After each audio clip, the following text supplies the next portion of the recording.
I realize that that you are at all different levels of being able to do this.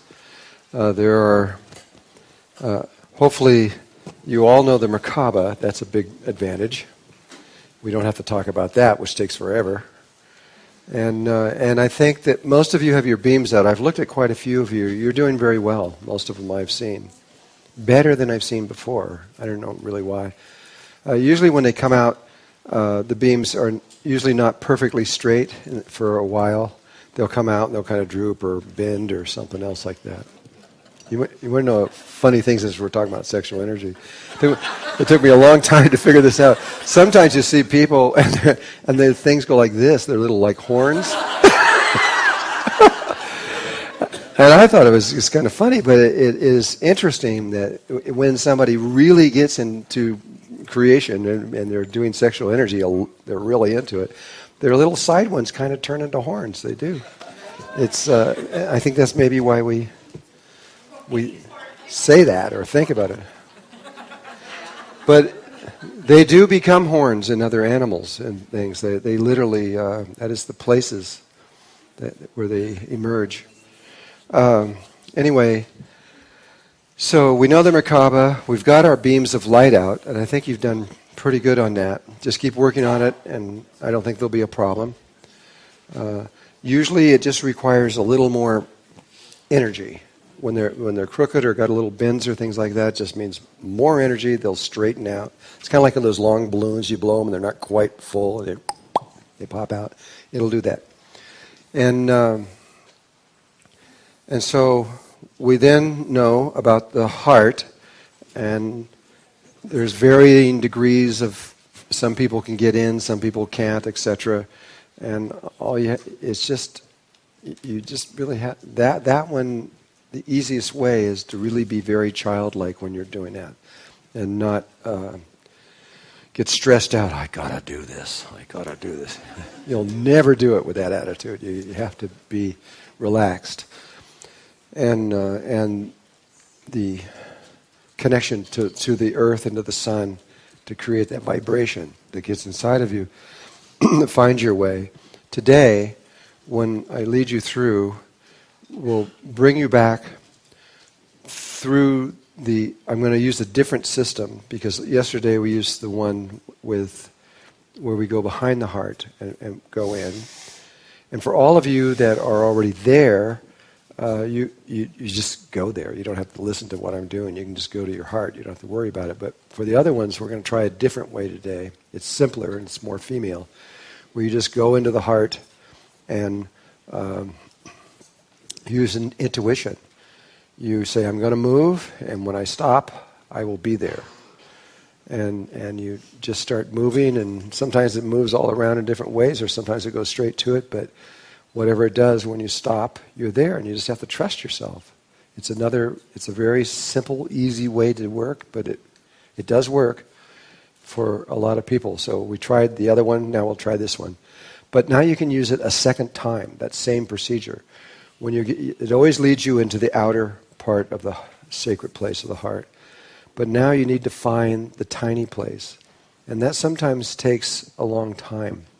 But if you use your intuition again, and you say, okay, I'm in, and you ask for light, you feel the vibration, and now you're sitting there inside the outside, let yourself move again with the intention that your movement will take you straight to that place. And then when you get there, it'll either put you right in it or it'll bring it right up to where it is. And just trust it. Okay, that's it. And go in. And so today we need to find the tiny space, and that's what we're going to do. Does everybody understand that? Okay. Once we get into the tiny space, then immediately you begin to rub that spot on the tip of the tongue. Remember to pull it out, like sucking, like the clicking sound, like pulling it out, and then begin to massage. And every 2, 3, 4, 5 minutes, if it starts to get a little dry, stop, lubricate it, and keep going. And you just keep doing that. And then once you do that, you bring your attention to the pineal gland, not the chakra, but the gland.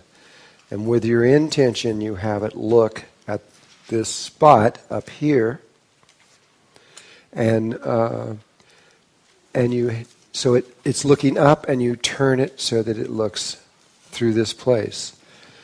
And at that moment, when you're looking through that place, it isn't essential, but it will help you if you slightly cross your eyes and you look at this place. So your eyes can be closed, but you ever so cross them a little bit so that you're looking up high where this place is, because it'll keep you focused on looking out of here and not out of here.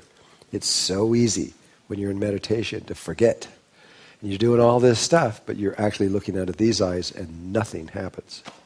You can do it for 10 years, but nothing will happen. You must look out of this higher place.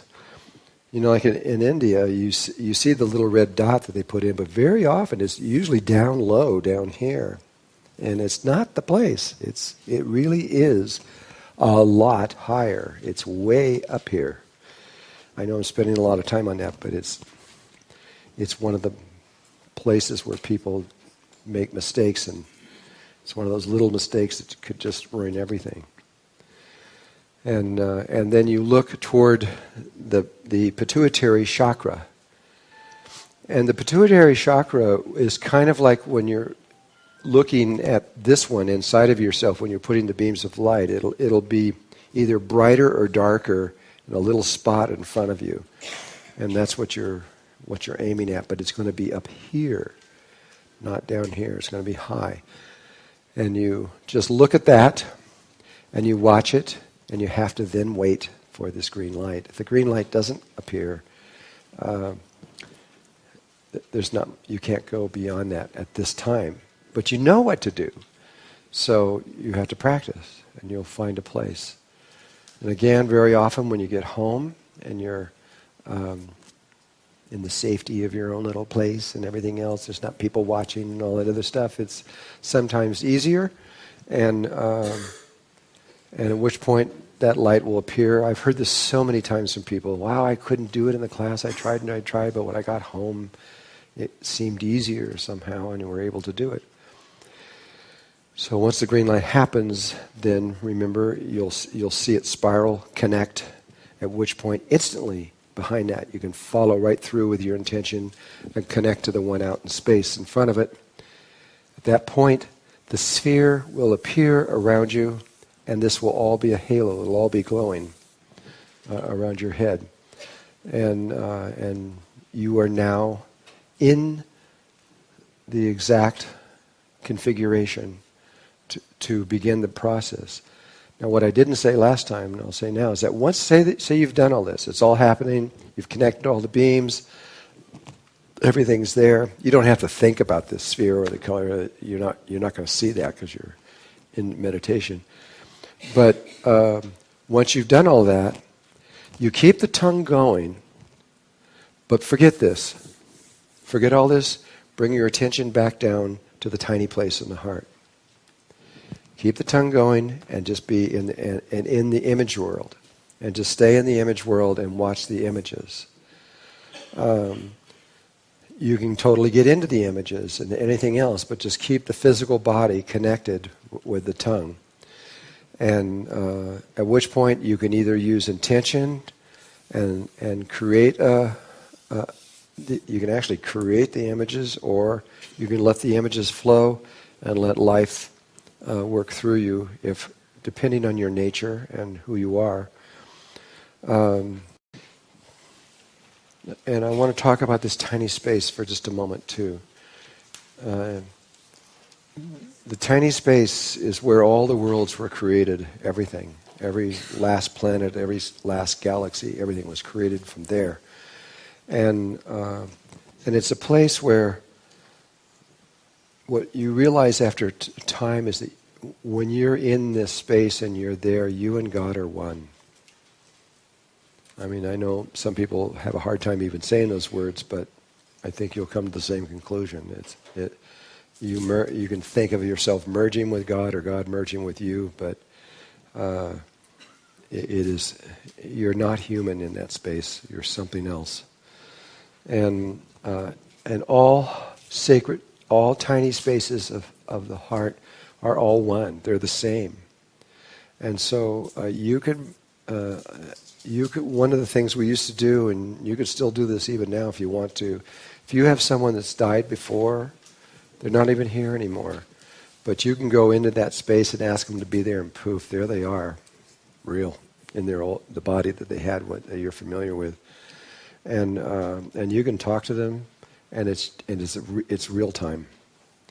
I've even had people prove it,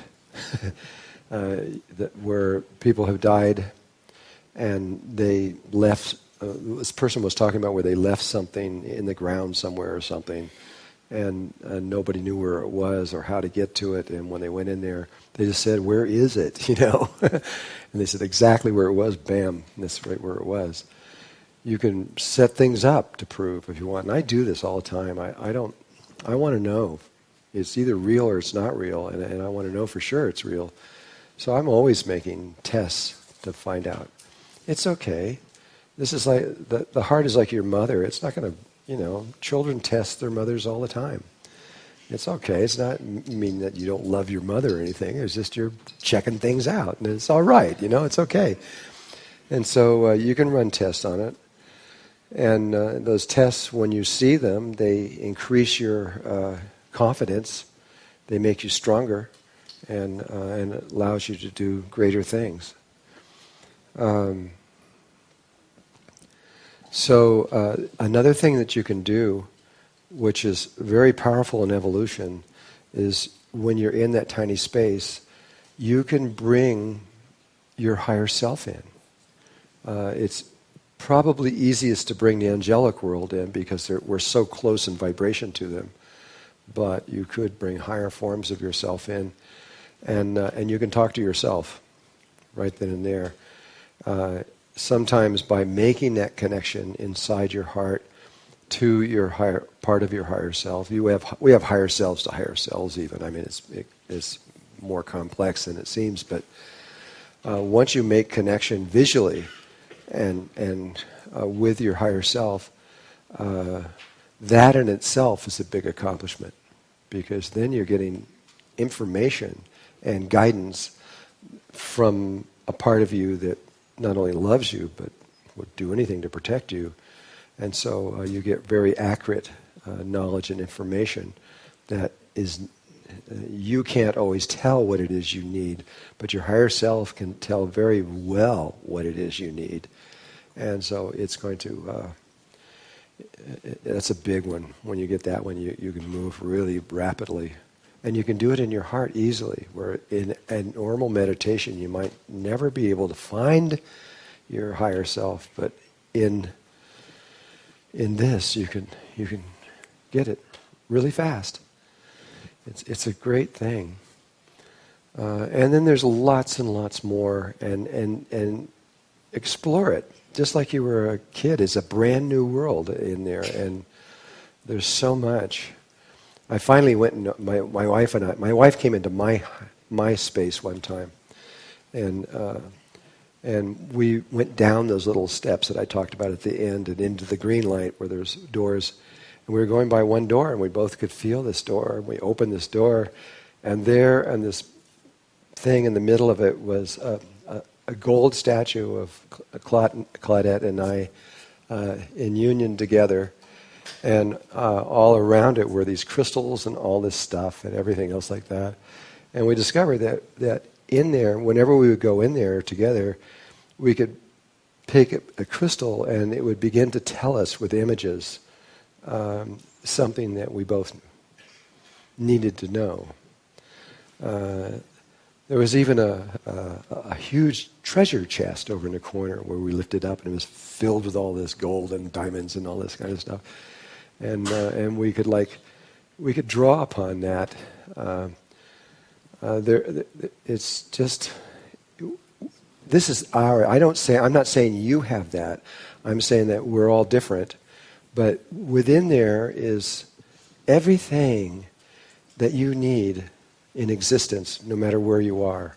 It's in your heart. We are whole, complete, and perfect, lacking nothing. The source of how to heal anything, the source how to bring anything to us, how to bring balance, how to do it, it's all in our heart. And the more you rely on your heart, the easier life gets, and the happier you get. This is a really good thing, and I hope you guys figure this out. But don't get too, this is complicated. The Merkaba is complicated, and just go slow, go at your own rate, and don't be afraid or say, I'm not going to get this, and I'm going to lose it or something. It's perfect. You'll get it at exactly the right time when you need to know and when it is, but you have to stay consistent. You have to keep working on it. You can't forget, but you don't have to worry about anything, nothing at all. Just do it, and it'll all come about. And so I think I've done a second overview. Hopefully that helped a little bit. And now I'd like to ask what questions you have, because I know there's probably something in here you're not sure of. So let's just begin. Okay. I wanted to know if it's always needed to do the thing with the tongue, or after a while you can leave it. And the second thing, in what time do you need to operate the Merkaba in the normal sequence, if you start from the heart and not the Merkaba? Well, when we rewrite everything, it's the same information rewritten. We will begin here. And when you begin there, if somebody's starting all this work you've been doing, if you begin here and you go up through all these procedures and you go to the beam and you set this up and you connect this in, the Merkaba goes out automatically. You don't have to do it. And it's just an automatic thing. And then all you have to do is learn how to program it, etc., and all that other kinds of things. But the programs are, you can actually do the programming from,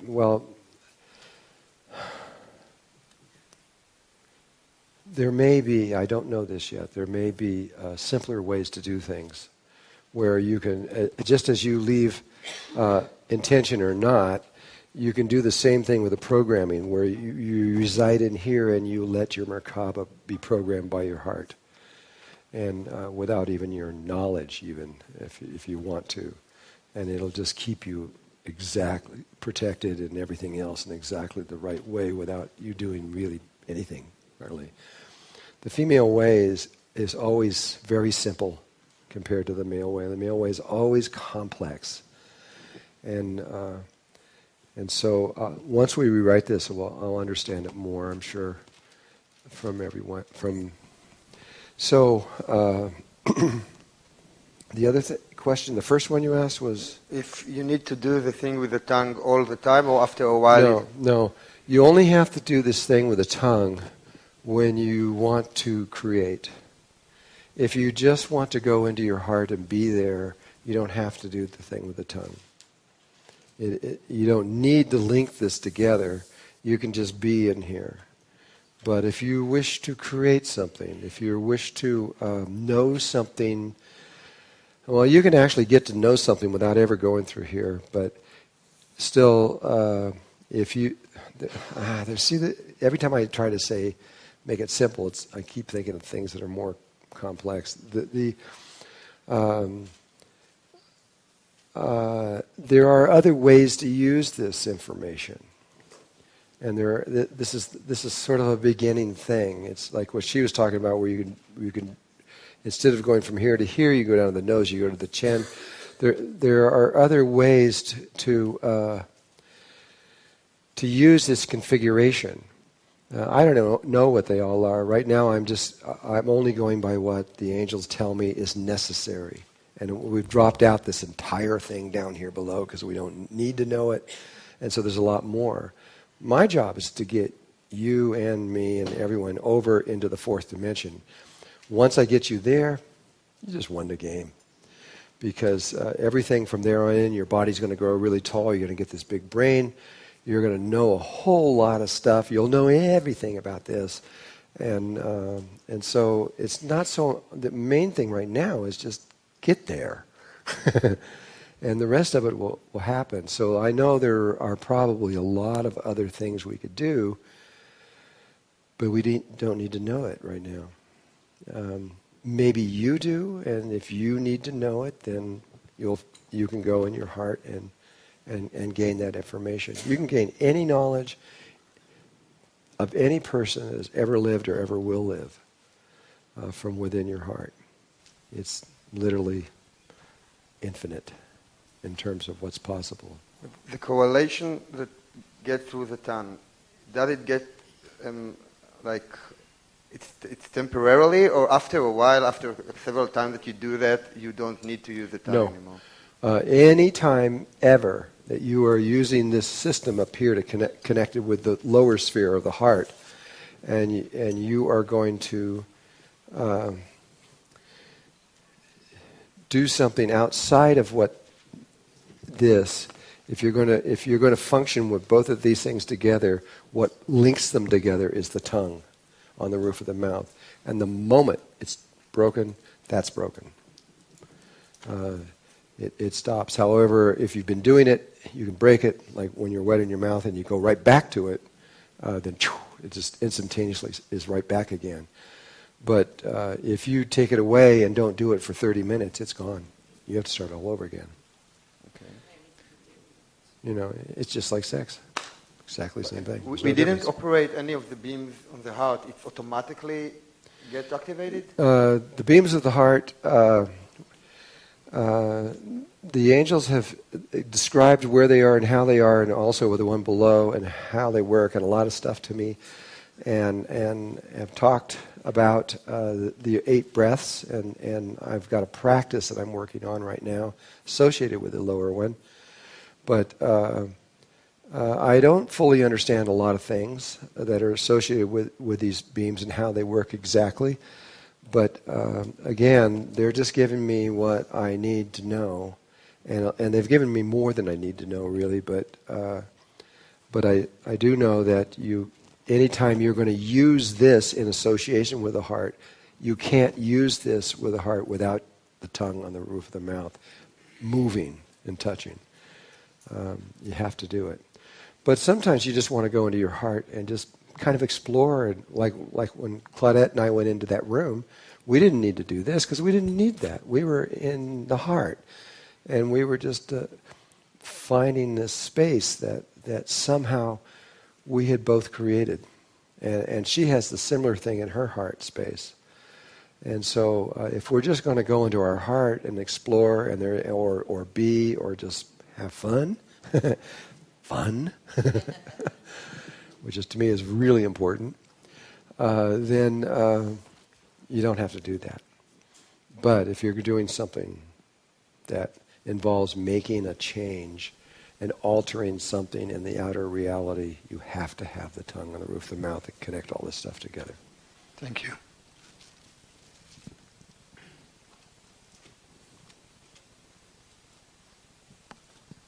How long do you have to keep doing that, like at one session of a time if you want to create something? You mean with the tongue? Yeah. As long as you are, until you're done. Once you set this up, then you've just got all the energetic flow set up. Mm-hmm. But then the real work happens in the tiny space of the heart. Mm-hmm. And so once you're in there and you see the image and you see what it is that you're about to create, then you just know it's done. When you get to a place you just know it's done. When it's done, it's done. You can stop. Awesome. Thanks. Because it happened. The translation from here to the big outer sphere happens very fast. I don't know exactly how fast, but it's very, very quick. Like I said, it moves from the toroidal field. I don't know if I talked about that or not. It moves from the pretty certain it's from the inner toroidal field, which is from the inner space, And those lines of energy move up and connect at this point. And these things they really are like antennae that receive these images. I'm sure that if we were in a cosmic university right now, they would think this was like a child's drawing, and they would probably go into extreme details and all kinds of levels. But on a basic level, it's this point is what's so important. This point above the head, one hand length above the head, right approximately there. That's where the image comes in, and these things are on the surface. And the image first appears here, like a nanosecond before, and then it goes to the big one. And all of it happens very fast. Once it's happened, it's happened. It's now reality. And so you don't have to keep doing this anymore. You can just, as soon as you can feel it, you can feel when it happens. And then that's it. You can stop. You can just, or you can do something else or whatever. But that's all it is. It's pretty simple. Do you go back to the same creation, like in your case with your house? Mm-hmm. You did once and that's it? That's it. You One time. That's it. It's happened. It's now reality. You may not see it right away. It may take a day. In our case, it took 3 days before we saw it, but that's not very long. And it's happened. In the fourth dimension, though, if you were to do something similar to this in the fourth dimension, it happens instantaneously. If you saw the image, bam, it would be there in front of you. You know, Babaji was really good at this. Remember him from... he was able to manifest entire huge palaces and everything else like that, all in a blink of an eye. And it's the same thing. It's the same thing over and over. It isn't that there's some other spirituality. This is it. You could go in a lot more deeper, complex understanding of it all, but this is it.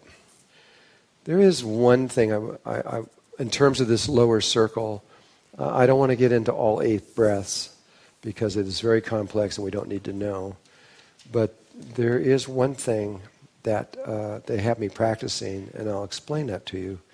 It will only take a few minutes, and it may help something you're doing. In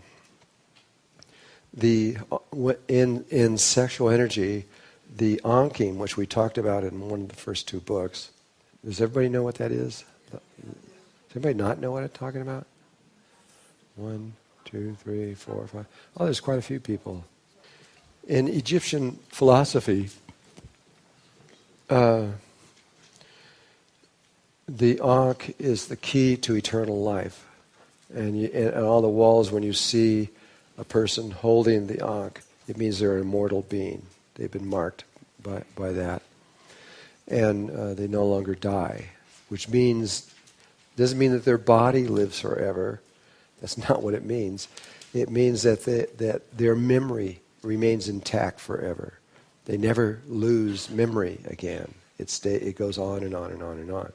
And also, even though you've lost your memory now, immortality also means you gain all your past memory as well. And so the anking is really important in sexual energy. I guess for people who are watching this film, it is a good idea that I do this. There are energy lines and channels besides the meridians and all these other kinds of things, the way they flow. There are geometrical energy lines in the body. And there's one that runs straight up the body, and there's another one that runs on a male exactly across the nipples and goes out. And that forms that cross, the Christian cross. This being the heart chakra, exactly in the center. It crosses between those two. There's an actual energy flow or lines that work on there. And if you were to look at this from the top, looking down at the human being, you wouldn't see that, but what you would see is that. That's this way. What it means is is that there is another one of these coming out three-dimensionally this way. So when you look above, you can't see this line. It's all in that one spot. This line is that line, but there's another line coming out. There's a cross from above. And both of those symbols are used for Christianity. But there's another one that's used in Christianity, which is this one.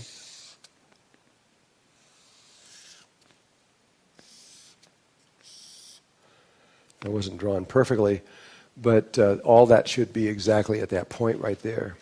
And this was a big, huge secret a long time ago. And it was pulled into Christianity, taken directly from Egyptian thought. And what this is the cross here and the three-dimensionality of the cross. But it adds one line in there, which is simply a part of the understanding of what's there.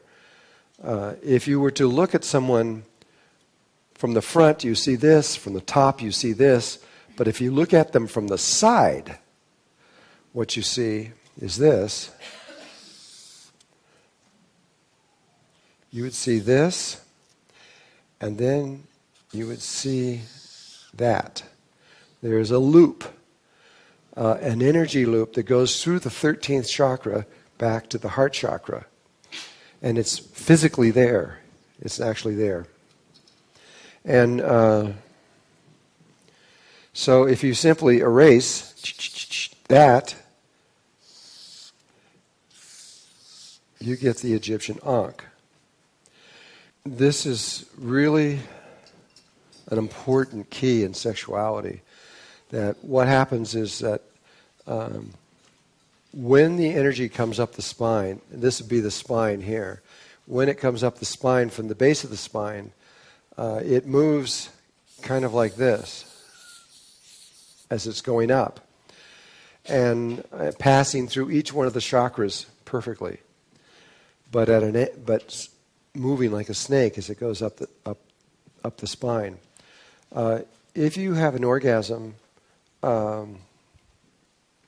in this way without doing anything, the energy goes up, it goes out the top, and you just lost all that energy.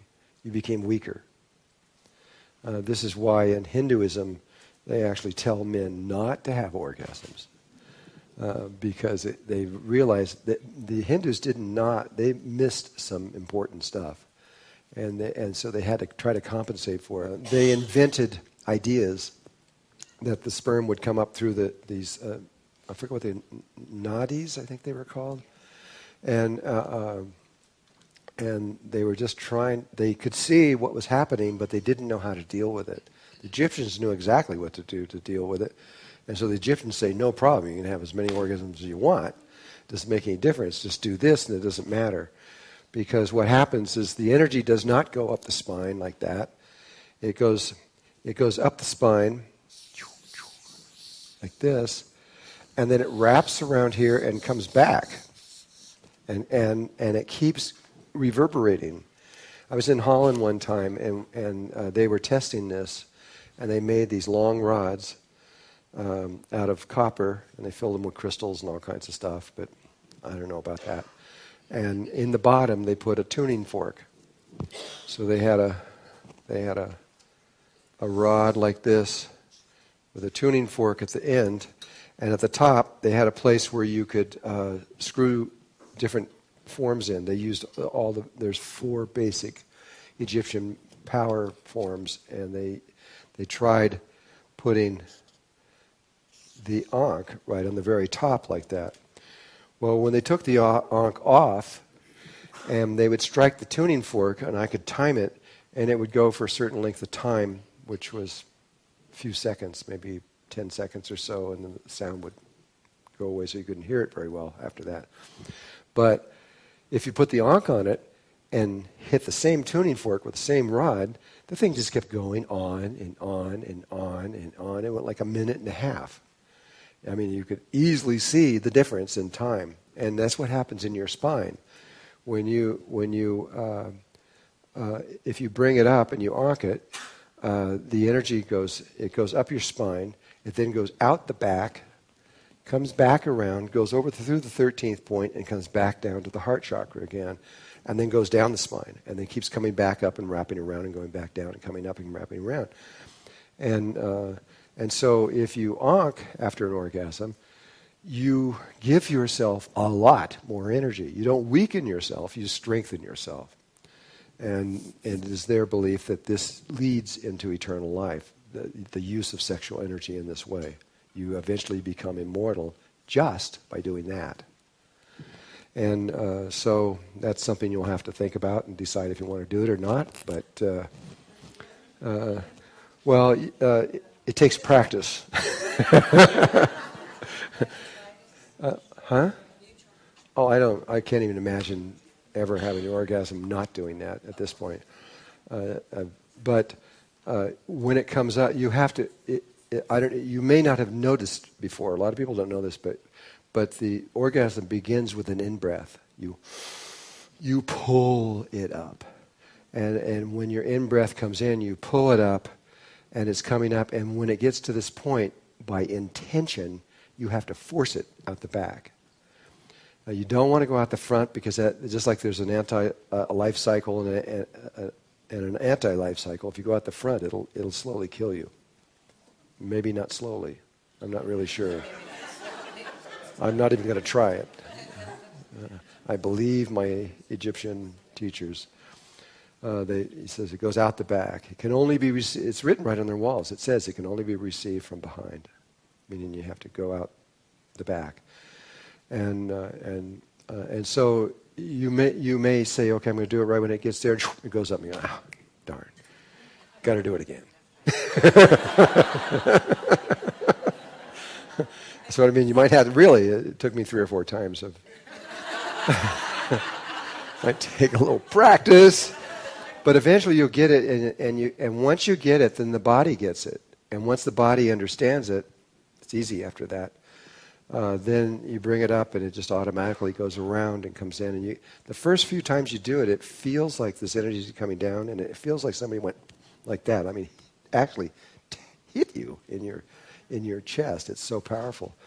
After you get used to it, you don't feel that bam so much anymore. But and once you set that up, and then it's just going to happen from then on, unless you put the intention that you didn't want it to happen anymore.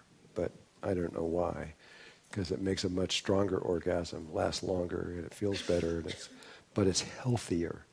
You're actually taking prana from another dimensional world, and you're bringing it right into your body. You're filling your body with prana in a way that the body can really use. It's a good thing. It's a very good thing. But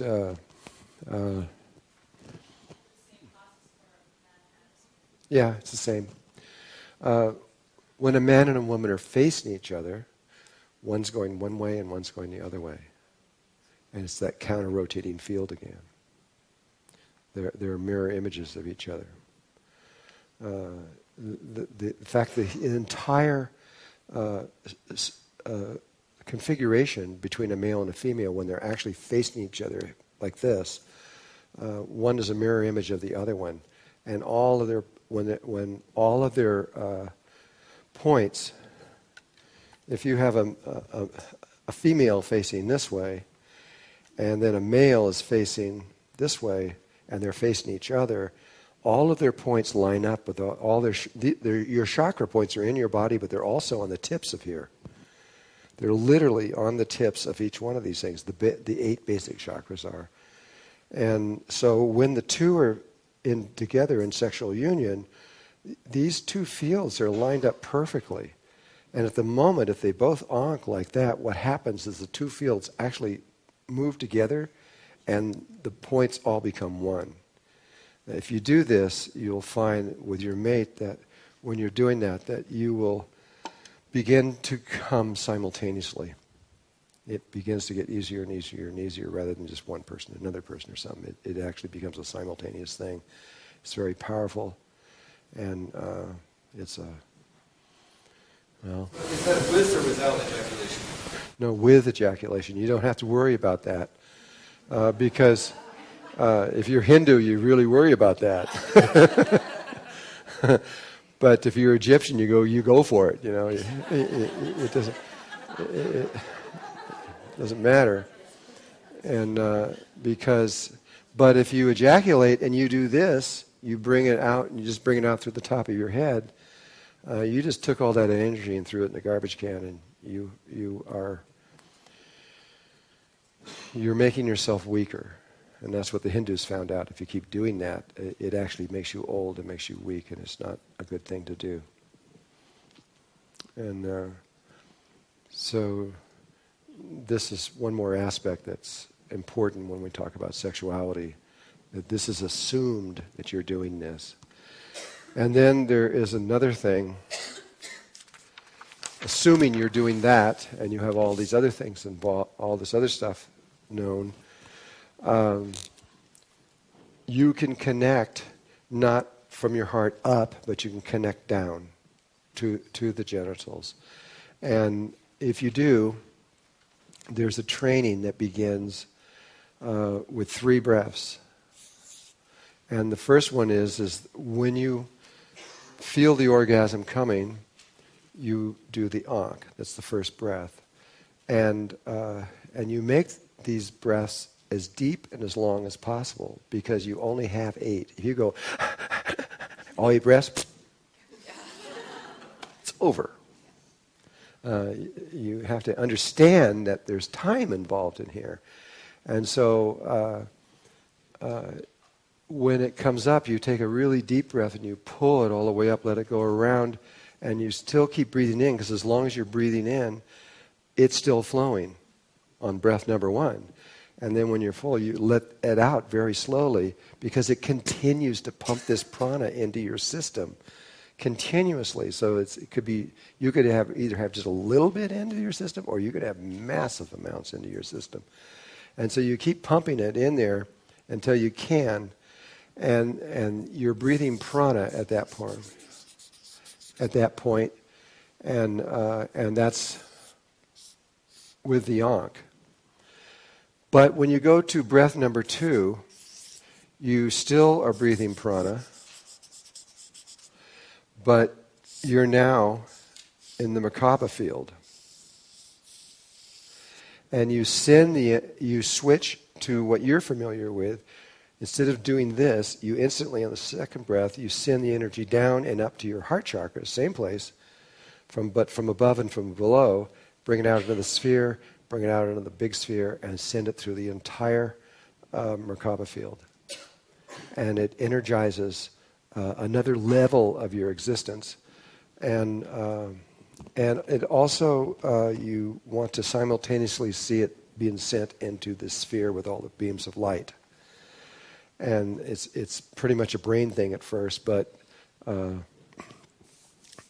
this is the next thing they're teaching me right there. And then on the third breath is this magical breath that I'm still trying to learn how to do, and I think I've just figured it out. I'll know, because you'll understand whether I know or not when I get there. The next one, you do not breathe prana. You don't pull prana in with your intention. You bring in void, nothing, nothingness. And so you're breathing void, and you bring it into the sphere of this Leonardo sphere, first from above and below in polarity, just like you did before, but you focus on here. And as you breathe in, but then as soon as you do, immediately, you switch, you have to learn how to switch to a way where you're breathing without polarity. I've thought about that for 4 years now or more. How do you breathe without polarity? The angel said, you will know you're doing it right because you will float, you will break your connection with gravity, you will float off the ground about a foot, and your body will begin to glow in the darkness. And this is what all these saints are doing that are around the world that are in caves. They're breathing void. The only thing that's necessary to create is spirit and void. That's the only 2 things that are necessary, and they're maybe the same. But gravity is another thing that seems to be associated with void. The Russians have discovered that they now have found out that the gravity, which is everywhere, in the same way that void is everywhere, or the vacuum, they have now found out, and this would take a lot to explain, and it would take a long time, but what they're doing, the science that's coming out of Russia right now supersedes everything on earth that I'm aware of. There's nothing greater than this. And the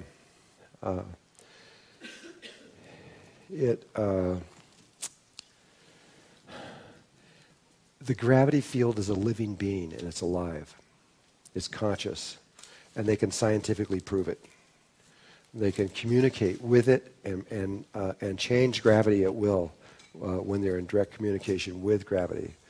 And they know when they're in connection with gravity because they break the gravity field and they float off the earth. And this is the research that they're doing over there. And so it's all the secret that lies. This is what the angels keep telling me. The secret is knowing how to breathe void without polarity. You can think about that. I've spent so much time thinking about that. I mean, it's really hard to do because I went through a million different configurations, and now I'm just now beginning to understand because of the plasma beings that are in the earth that are teaching me right now. They've now shown me the secret to all of this, but I haven't been able to actually get to the point where I can manifest it yet. But at this point now, I feel like I know where I'm going to do this, and then there's 5 more breaths in here. These are the first 3. Once you break the bounds of gravity, then there are 5 more breaths you can take, and you're breathing the elements. You're breathing fire, then earth, then water, then air, and you go through this particular stage, and then you breathe them all at once on the 8th one. And at that point, in that moment, you can create anything. Anything at all. But it usually takes 3 or more people to do that in conjunction with each other. But they said that I could do this level by myself. And so that's what I'm working on. I'm just telling you what I'm doing right now. And after many years, I'm finally getting to the place where I think I understand what the heck they're saying. Where are you? What do you mean by polarity? Okay. What do I mean by polarity is what he said. Positive and negative, male and female, up and down, hot and cold. In other words, you're not breathing from here. If you're breathing from above and below, that's a polarity breath. Okay, you're breathing from this end and this end, north and south, polarity. If you're breathing from inside and outside, that's polarity. How can you, if you're breathing all from outside going toward the end, it's still polarity. Or if you're breathing from the inside out, it's still polarity. I mean, how do you do that? And I could never figure out how I could even configure to make that kind of breath yet. And until recently, I have a very good idea now. We'll see what happens. Yes. Would that be circular breathing? Circular breathing is probably associated with it, but not in a circle. I believe it is a configuration that life uses. Remember when I talked about the golden mean rectangle, how it will go in forever and out forever, and there's 2 universes, but they're the same. It's only when you can see that male and female are not separate, but they're one. And if you can get them, if you can get the opposites to be one and not 2, then you're breathing from without polarity.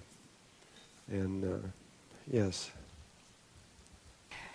You know how when you're bringing the breath in from the top, you imagine the energy and prana coming in from the top and also from the bottom. Mm-hmm. What if you closed off the bottom and you only brought the energy in through the top? Well, that's the same thing as like breathing. If you have a sphere and you're trying to only come in to the center,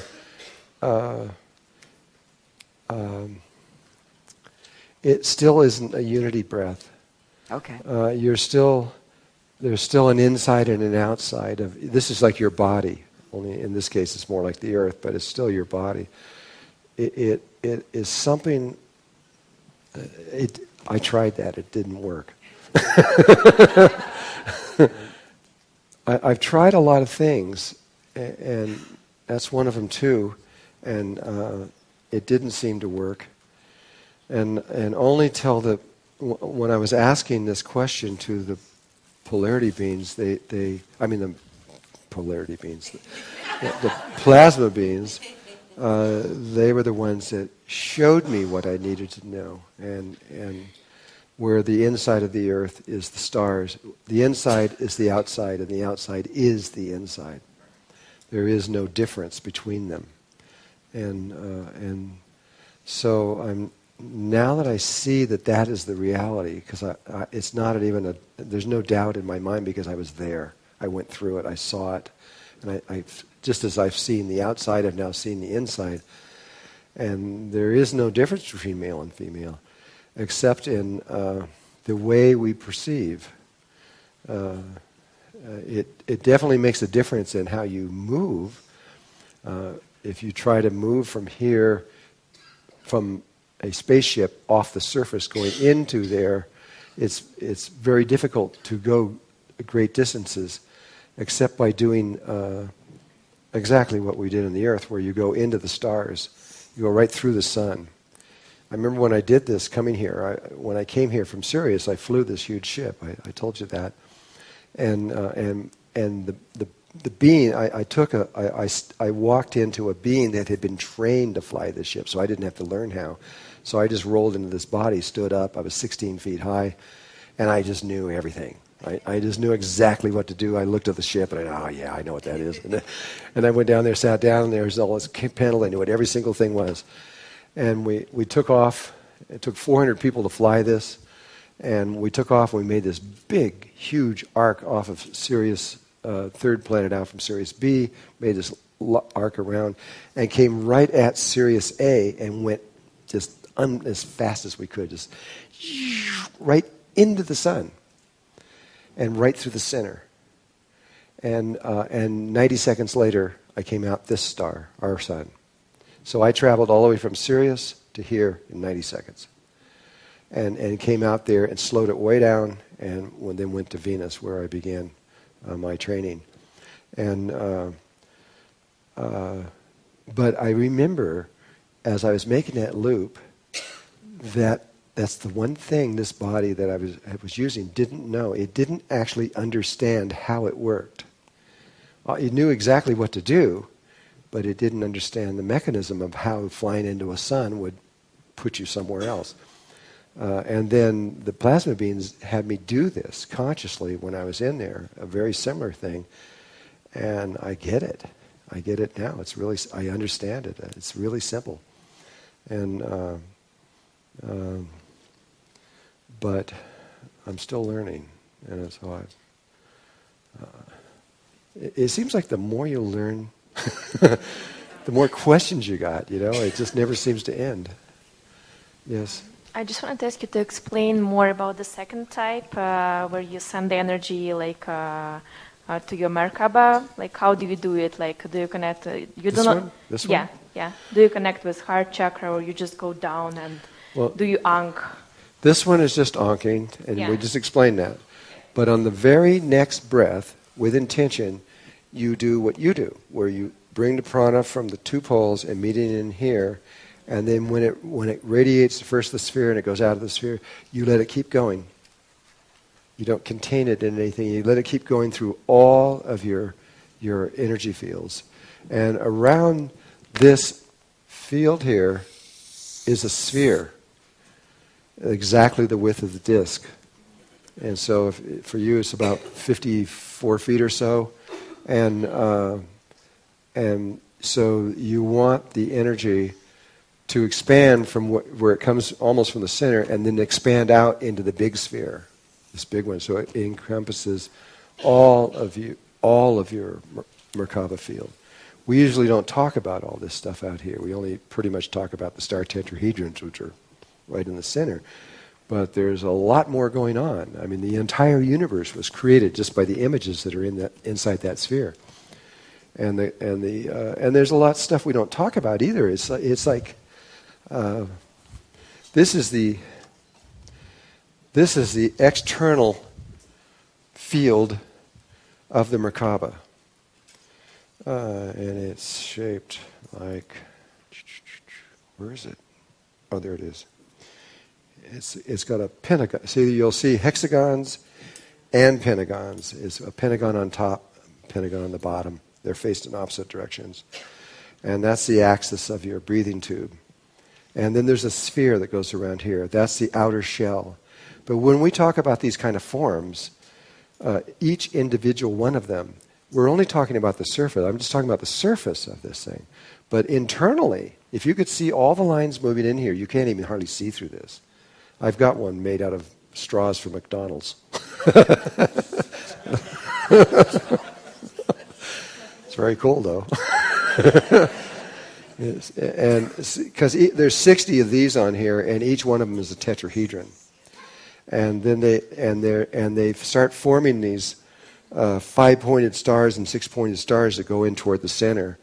And when you get all the lines of energy that are in there, it's like a solid ball almost. There's so many lines you can barely find a place you can look through. And that is the true energy field of just this one shape. And you've got thousands of these shapes inside of here. And each one has a toroidal field that's on it also. You've got a torus that goes out from this. It's even bigger. And there's these toruses inside of there, lots and lots and lots of them. They're all aligned except for the heart. It's the one thing that is not aligned. And when that orgasm happens, the whole thing aligns and you're all linked together for the first time. We're in one organized structure. That's all that's missing in us is that we don't have our heart aligned with everything else. And so, anyway, this is the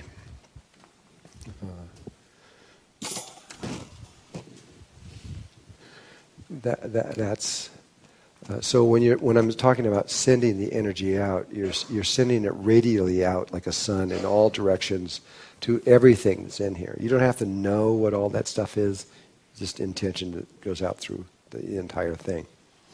That's on the second breath. But you also want to be sure that it includes the beams of light and all that stuff in there with your intention, because that is a core aspect of this that's so important. In other words, the Merkaba is one thing that comes out there, but the beams of light and what goes on in the brain is a very essential, primal aspect of all of this. Even though it looks different and it looks like it's almost unrelated, it's not unrelated. It is directly connected together. And so I hope that answered your question. You just let it, just with your intention to go throughout all your fields. You don't have to know what they are. It's just the intention. Go everywhere in my light body. And that's the second breath. And the third breath is where you don't breathe prana, you breathe void. This is kind of a side thing. I know it's kind of a side thing. But if you can do this, everything else is going to happen, follow behind for sure. But we don't have to, maybe I shouldn't have talked about that. I don't know. Maybe I should have just not talked about that. So I'd still like to ask you a question about that, because you said the other breaths are related to the elements, and I was wondering if you know about the Huna way of breathing, like they breathe the elements in through their skin, through their pore flaps? there's all over the world they have different ideas. A lot of people are involved in breathing the elements. And some of them have different ideas. Some think there's 4, some think there's 5, but there's really 6. There's 6 elements. And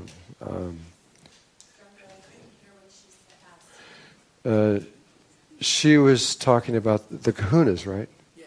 And the kahuna is, she was talking about them breathing the elements. She didn't get into detail of what that was, but she was talking about them breathing it. And I just said that all over the world, there are people who understand the importance of breathing the elements. So if you're breathing fire, you're not breathing flames. You're breathing the essence of what fire is. If you're breathing earth, you're obviously not putting dirt in your mouth. You're breathing the essence of what that is.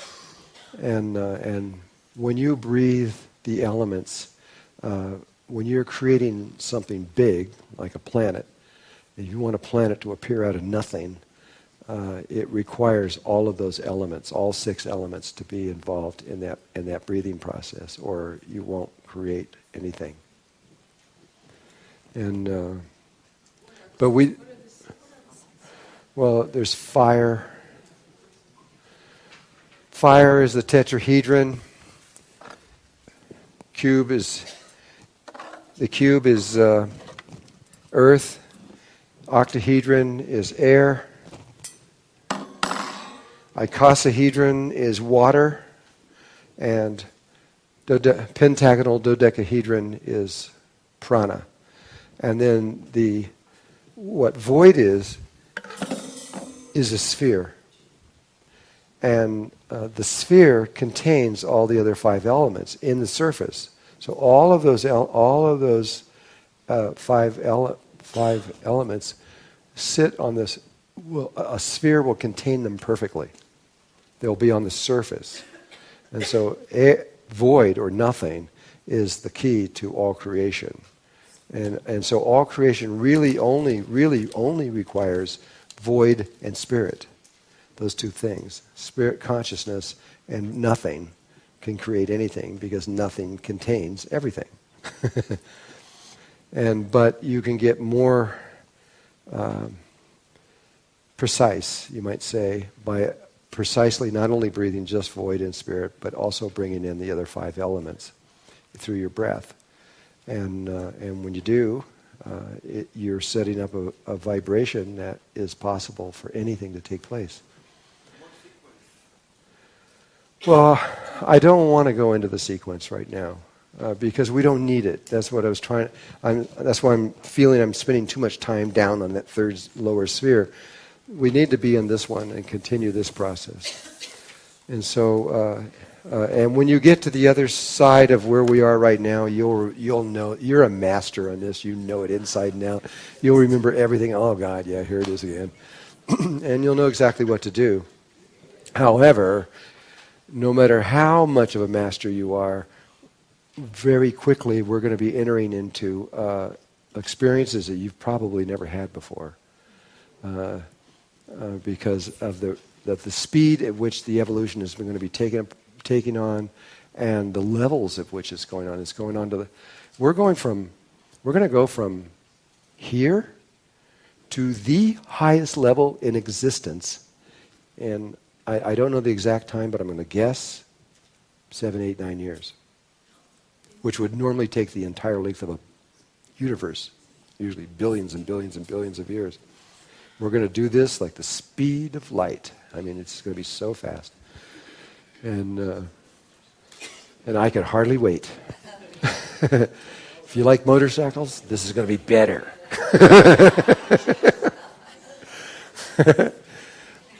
So what I'd like to do is let's practice some of this stuff right now, okay? Let's get into the real thing. We've talked about it enough. I think we need to begin. So, okay, let's just practice all the way through it. And I'm going to turn this. You guys are going to have your masks on, and I'm going to turn this way so I can get a reference of where I'm at.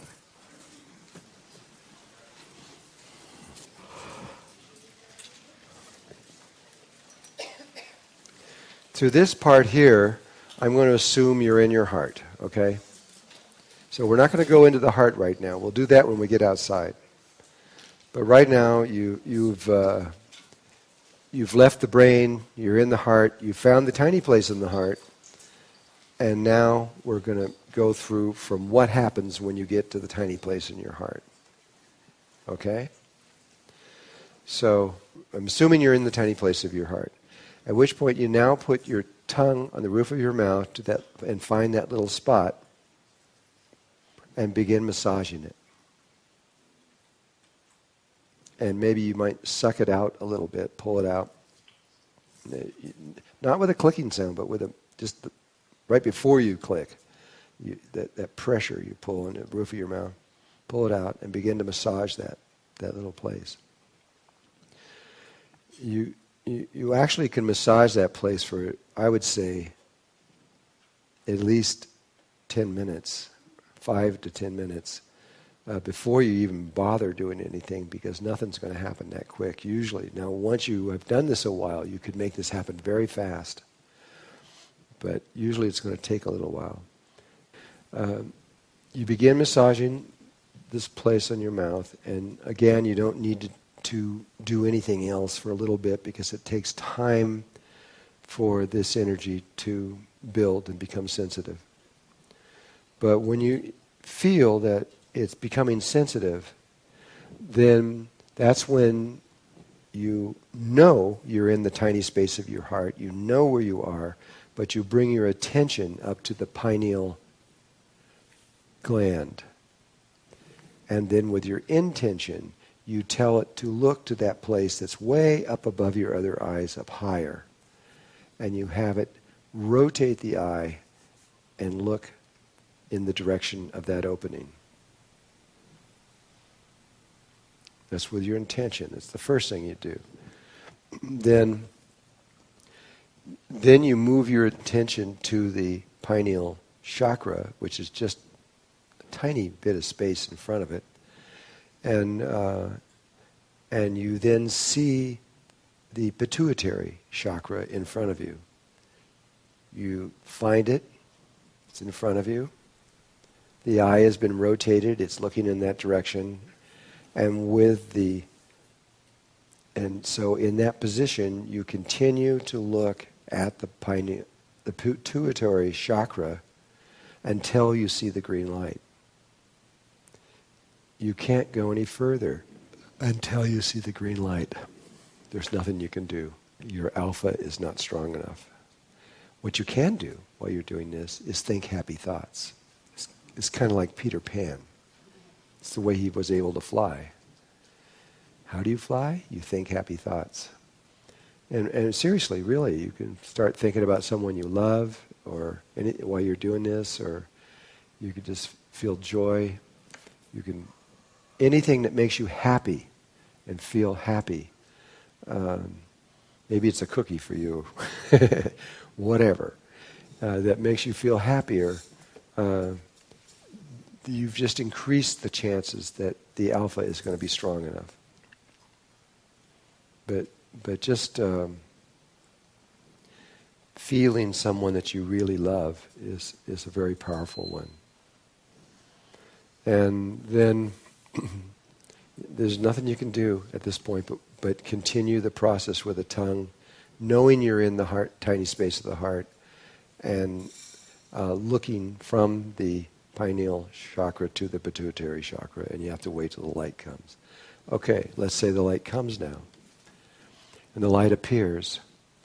And then there's still nothing you can do.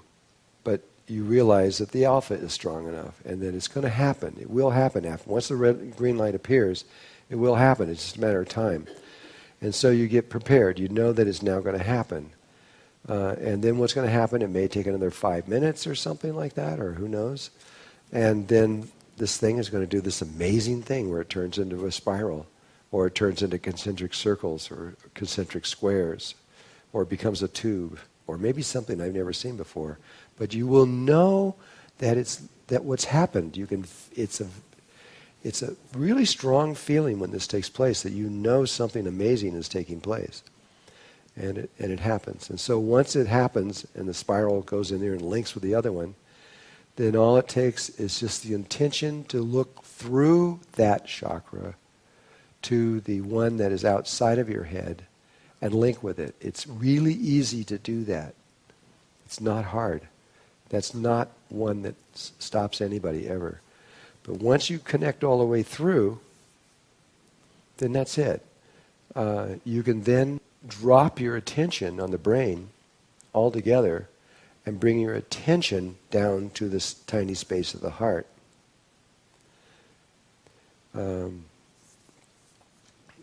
Except that you must continue the tongue moving. And now you've done that, you then either use intention or not. If you use intention, then you intend for something to happen, and you see and sense and feel the images associated with that. And then once you see it and you feel what it is, a knowing comes. I don't know how to say it. You just know that it's done. At which point, it's over. You can drop the tongue. You can do anything else like that. And you can either come out of the meditation, or you can go in and just stay there and keep meditating, or do something entirely different. But the creation process of what you just did is done. It's really simple. It is not complex once you understand what's going on.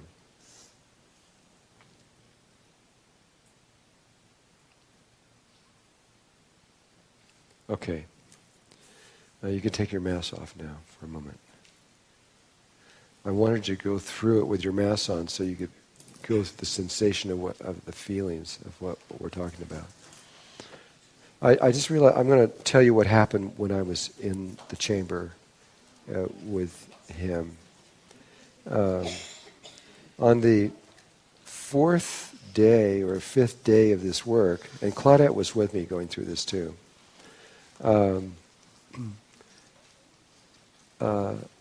Dr. Hart confided in me that he was about to lose everything he had. At 5 o'clock that evening, he was going to go bankrupt. And he had to go to the bank and sign these documents, and he lost everything. Because what happened was, they created, using the secret, the brain function, they've been able to prove that that's true scientifically. But and when I talked about the negative side effect coming from what you don't see, he goes, yeah, we're figuring that one out now.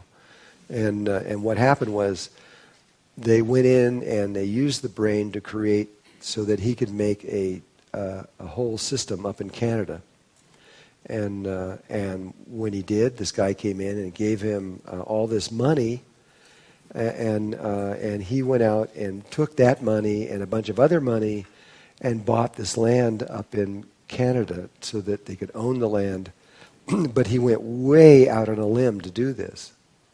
So he was financially vulnerable.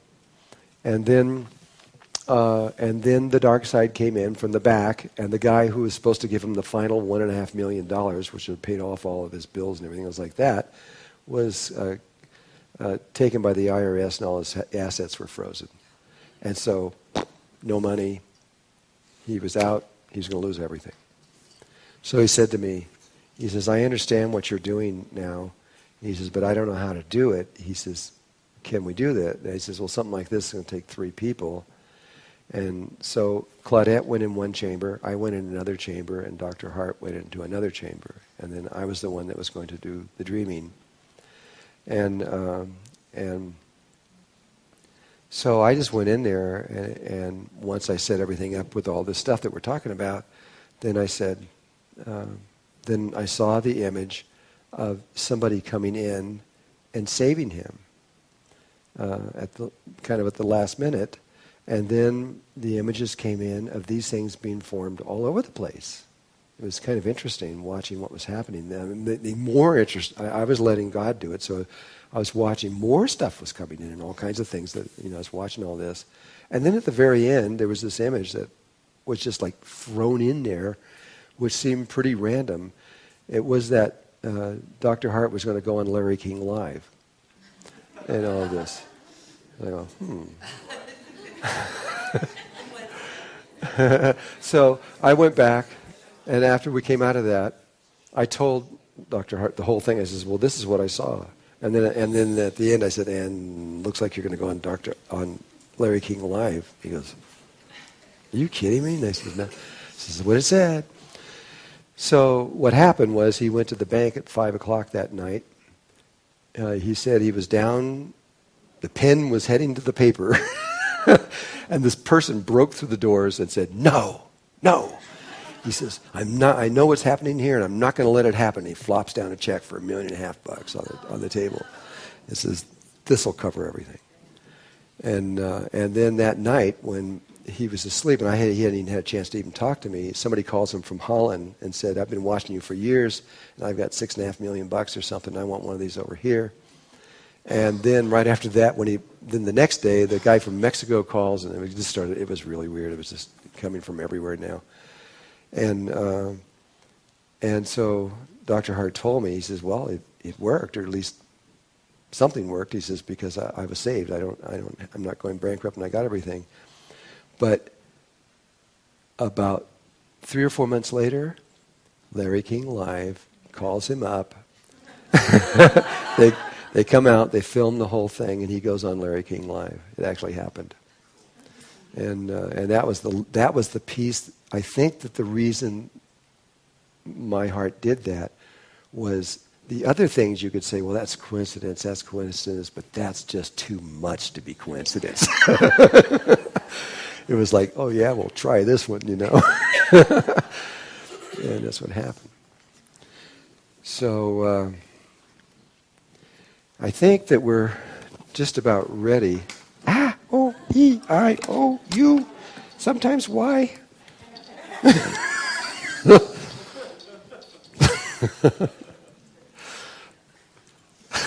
I'm losing control of my voice. I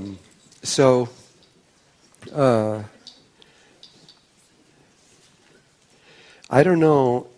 Do you want to try this on your own one time without me saying anything and see? No.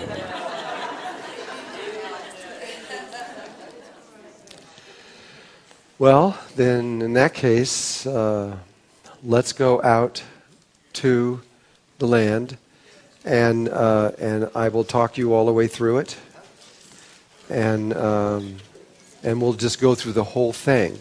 But all you can do is get to that place with the green light, and if you can't get the green light, you can't go any further.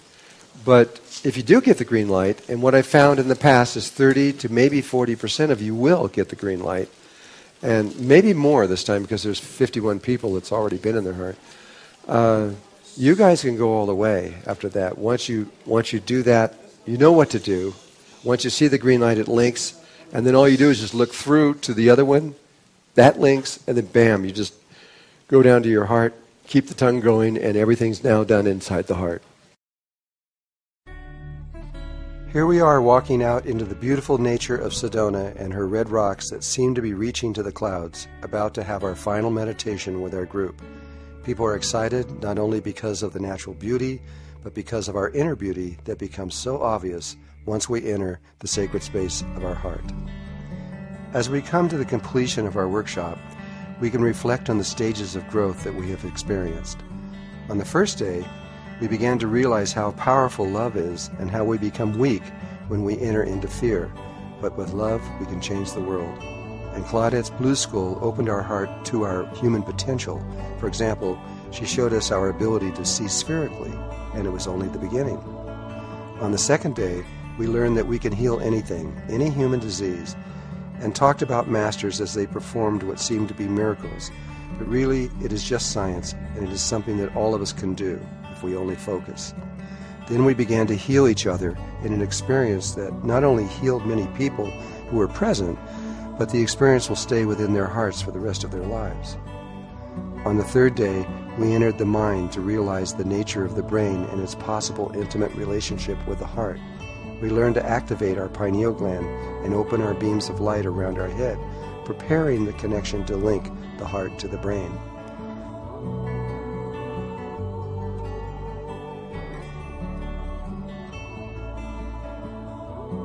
On day 4, the door of knowledge opened wide, and we learned, or more accurately, we remembered, the inner science of ascension.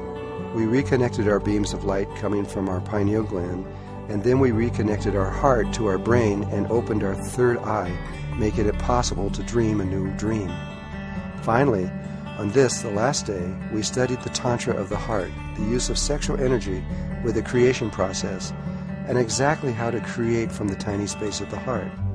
Now we are ready to truly begin to ascend into the higher worlds of consciousness. All you need to do now is to practice, so the meditation becomes a natural part of your consciousness.